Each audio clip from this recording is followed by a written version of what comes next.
দেখুন, একদিকে বিজেপি তৃণমূলকে ভোট চোর প্রমাণ করতে চাইছে, অন্যদিকে তৃণমূল আবার নিজেদের এসআইআরে বাদ যাওয়া মানুষের মাসিহা প্রমাণ করতে চাইছে। এই দুয়ের মাঝখানে বামেরা প্রথম থেকেই রাজ্য জুড়ে জাল ভোটার বাদ দিতে চাইছে, আবার এই এসআইআরের বিরোধিতাও করছে। একেবারে পলিট ব্যুরোর বিবৃতি জারি হয়েছে। আমার পরের বক্তা শতরূপের কাছে আসব, যে এসআইআরের পক্ষে বিপক্ষেও যেভাবে দ্রুত মেরুকরণ হচ্ছে, তাতে বামেদের ভূমিকা কি দাঁড়িয়েছে। সুমনদা, সবার আগে বলি, দেবাংশু দাবি করলেন যে গোটা দেশে মমতা বন্দ্যোপাধ্যায় একমাত্র নেত্রী যিনি বিজেপিকে ভোটে হারিয়েছেন। এখন দেখুন, বিজেপিকে মমতা ব্যানার্জি খালি ভোটে হারিয়েছেন তা নয়, বিজেপিকে মমতা ব্যানার্জি হিন্দুত্ববাদেও হারিয়ে দিয়েছেন। যে কাজ আজ অব্দি বিজেপি কোনোদিন করতে পারেনি, তা মমতা ব্যানার্জি একটার পর একটা করে যাচ্ছেন। তা হচ্ছে সরকারের টাকায় মন্দির তৈরি। যাকে আজকের আমরা আলোচনায় আসি, তা হচ্ছে সুমনদা, এই আজকে আলোচনার প্রসঙ্গে তুমি তিনটে শব্দ ব্যবহার করেছো: চমক, গিমিক এবং পারসেপশন বিল্ডিং। আমার মনে হয় যে এর থেকে এরপরে আমার আর খুব বেশি কিছু বলার নেই।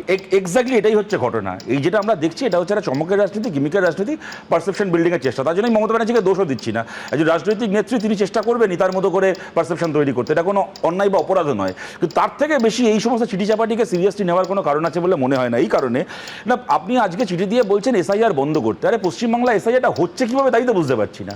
আপনি মমতা ব্যানার্জি, আপনি বলেছিলেন যে আমি বেঁচে থাকতে বাংলা এসআইআর হবে না। মাঝে তো বুঝতে পারছিলাম না আপনি বেঁচে আছেন, আপনি মরে পড়ে গেছেন। আপনিও বেঁচে আছেন, এদিকে এসআইআর হয়ে শেষ হয়ে গেল।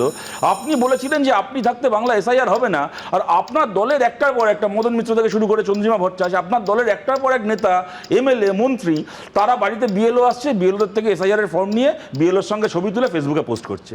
এইটা হচ্ছে আপনার এসআইআর, আপনি বেঁচে থাকতে নাকি পশ্চিমবাংলায় হবে না। তারপরে সব হয়ে গেল, এখন আপনি বলছেন সুপ্রিম কোর্টে গিয়ে নাকি আপনি আবার মামলা লড়বেন। দেখুন, সিএ বলুন, সিএ এর ক্ষেত্রে মমতা ব্যানার্জি বলেছিলেন বাংলায় সিএ হবে না। এখন বাংলায় দিব্যি সিএ ক্যাম্প করছে বিজেপি, মমতা ব্যানার্জির পুলিশ পাহারা দিচ্ছে। বলেছিলেন যে ওয়াকফ নাকি পশ্চিমবাংলায় লাগু হবে না, ওয়াকফ মমতা বন্দ্যোপাধ্যায় পশ্চিমবাংলায় লাগু করলেন। একই জিনিস এসআইআর। দেখুন, বিজেপি না মুসলমানের বুকে ছুরি মারে, আর মমতা ব্যানার্জি বারবার মুসলমানের পিঠে ছুরি মারেন। এই এসআইআর হচ্ছে তার সাম্প্রতিকতম প্রমাণ। সব কিছু হয়ে যাওয়ার পরে তারপরে হচ্ছে এখন এই সমস্ত বলছেন। তবে দেখুন, এইটা আমি বলছি মানে এইটাও নয় সুমনদা যে এসআইআরকে নিয়ে যে খামতিগুলো রয়েছে বা যেভাবে ইলেকশন কমিশন কাজটা করছে, এমনকি মমতা বন্দ্যোপাধ্যায় যে কথাগুলো বলেছেন, এখন দেবাংশু এখানে দাঁড়িয়ে যে কথাগুলো বললো, সব কথা যে ভুল তা কিন্তু নয়, বা আমরা সেটা মনে করি না। ধরুন, এটা তো ঘটনা যে দেখুন, ভারতের সমস্ত রাজনৈতিক দল স্বাগত জানিয়েছিল যখন এই ইলেকশন কমিশন সিদ্ধান্ত নিয়েছিল যে 80-র বেশি বয়স যাদের, তাদের ভোটটা বাড়িতে গিয়ে নেওয়া হবে।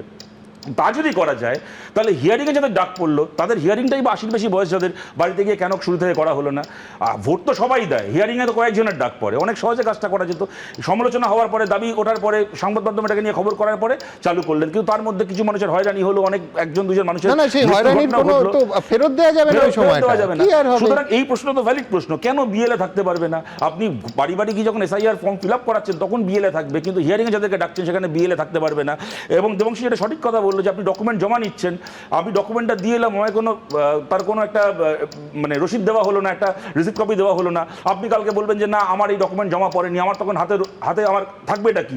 এটা বিরুদ্ধে আমার নিজের জায়গাটাকে প্রমাণ করার জন্য। সুতরাং এই কথাগুলো মিথ্যে নয়, কিন্তু এইটাকে কেন্দ্র করে মমতা বন্দ্যোপাধ্যায় যে সুপ্রিম কোর্টে যাবো, হ্যান করবো, ত্যান করবো, এই রাজনীতিগুলো কিছু হাততালি পাওয়ার রাজনীতি বা কিছু মানুষকে বার্তা দেওয়া যে দেখো আমি কিন্তু লড়ে যাচ্ছি তোমাদের জন্য, তার বাইরে এর কোনো সিরিয়াস ইমপ্লিকেশন নেই। আমার কথাকে আমি শেষ করছি এইটা বলে, দেখুন, ভোটার লিস্ট স্যানিটাইজেশন যে কোনো একটা সুস্থ গণতন্ত্রে অত্যন্ত জরুরি কাজ। মৃত মানুষের ভোট বাদ যাওয়া, নাম বাদ যাওয়া থেকে শুরু করে একাধিক এন্ট্রি বাদ যাওয়া, জাল ভোটার বাদ যাওয়া, মুশকিলটা যে দুটো দলই একটা অত্যন্ত প্রয়োজনীয় প্রক্রিয়াকে নিয়ে প্রথম দিন থেকে নিজের নিজের মতো করে রাজনীতি করে গেল।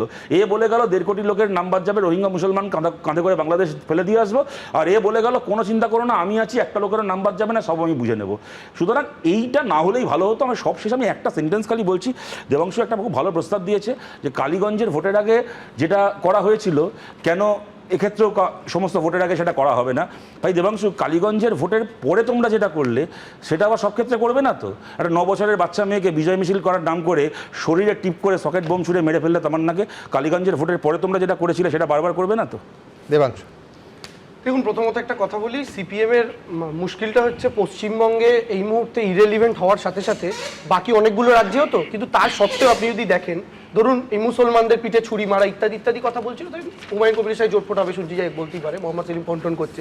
কিন্তু আমার কথা হচ্ছে সুমনদা, আসামে এনআরসির সময় বাকি সমস্ত রাজনৈতিক দলের সাথে সিপিএমও ওখানে প্রধান মিছিল বার করে এনআরসির পক্ষে আওয়াজ তুলেছিল।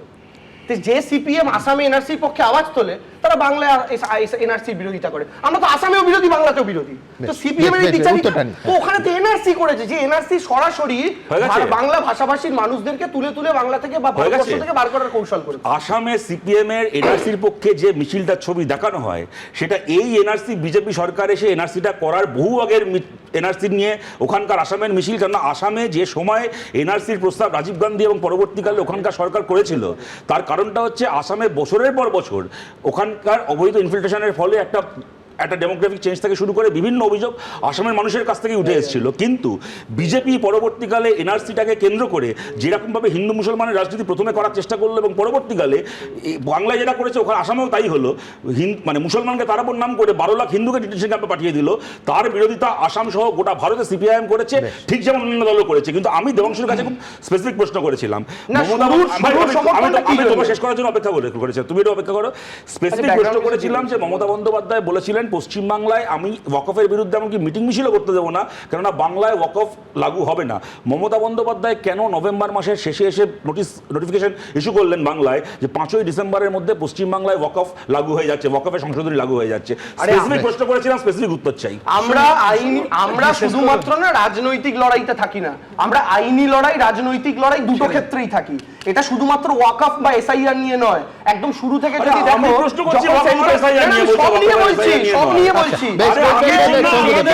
আমাদের বক্তব্য হচ্ছে আমি তাহলে বুঝলাম প্রশ্নটা জটিল হয়ে গেছে, সরি ভুল হয়ে গেছে। বছরের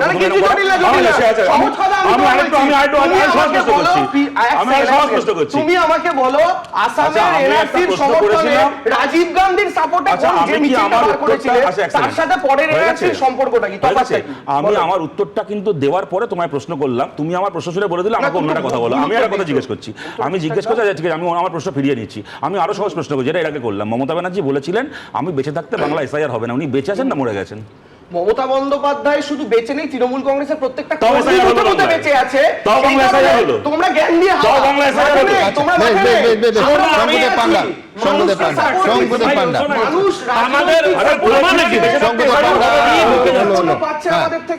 আমাদের বক্তব্য হচ্ছে পশ্চিম বাংলাতে এনআরসি মমতা বন্দ্যোপাধ্যায় শুধুমাত্র মুসলিম ভোটকে টার্গেট করে ভয় এবং জুজু দেখানোর জন্য করেছিলেন। এখানে ক্লিয়ারলি এসআইআর হচ্ছে, এখানে কোনো এনআরসির বিষয় নেই। কিন্তু তৃণমূল কংগ্রেসের স্ট্যান্ড ক্লিয়ার করা উচিত। যারা বর্ডারের পাশে বসে থাকলেন, যারা ওখানে দেশ থেকে ছেড়ে চলে গেলেন, যারা অনুপ্রবেশকারী ছিলেন, তাদেরকে এরা রাখতে চায়।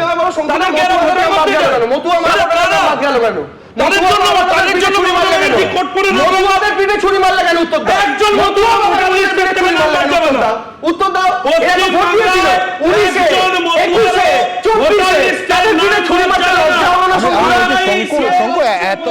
এত জোর দিয়ে বলা গেল, আমি বলছি বড় নেতারা তো কাউকে বলতে শুনলাম না যে একজন মতুয়ারও নাম বাদ যাবে না, বাদ যাবে না, কিন্তু ভোট দিতে পারবে কি? প্রশ্ন তো সেইখানে। কেন্দ্রীয় স্বরাষ্ট্রমন্ত্রী নিজে এসে বলে গেছেন, কি বলে প্রধানমন্ত্রী আবার আমরা এক জায়গায় ঘুরছি। মুখ্যমন্ত্রী কি বলেছে? আমি বলছি 26-এ তারা ভোট দিতে পারবে না পারবে না, ইয়েস অর নো? আমি স্পোকসপারসন হিসেবে আপনার এই শোতে বসে অফিসিয়ালি বলে যাচ্ছি, একজনও মতুয়া, একজনও হিন্দু যারা এফেক্টেড হয়ে এখানে এসেছেন তাদের নাম বাদ যাবে না।